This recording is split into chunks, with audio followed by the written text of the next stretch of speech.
Today's question comes from obscuredavid in the UK, and the question is, why is Google so US-centric in its web posts and its rollouts?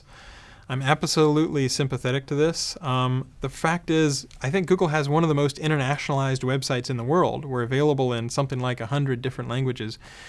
But trying to be available in every language, in every country, in every market is really, really hard. Sometimes there are data signals or sources that you can't easily find in other countries. Sometimes certification or laws or copyrights can make things more complicated. So Google eBooks, releasing a new phone, all these kinds of things, Google Voice, they can be really tricky to get right because every single country is different. And while we absolutely want to be in as many countries as possible, sometimes those things can be really hard to figure out exactly what certifications do you need, how do you get the relevant copyright agencies involved so that they know that things are in the right shape.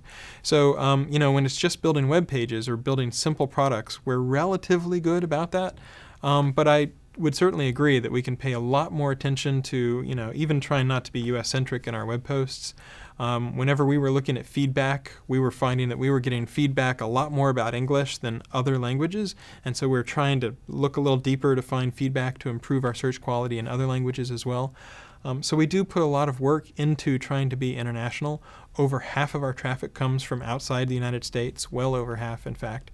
But nonetheless, it is in many cases tricky because, if you're trying to do something like Google Transit or, things to find public transportation, a lot of the times it involves a lot of cycles where individual engineers and individual offices have to figure out, how am I going to get that subway schedule? How can I find out where that source of data is available? And it sometimes just takes a lot of time and work and effort. We definitely have a goal to internationalize as much as we can. So thanks for that question, and definitely keep poking us and we'll try to get better at it over time as well.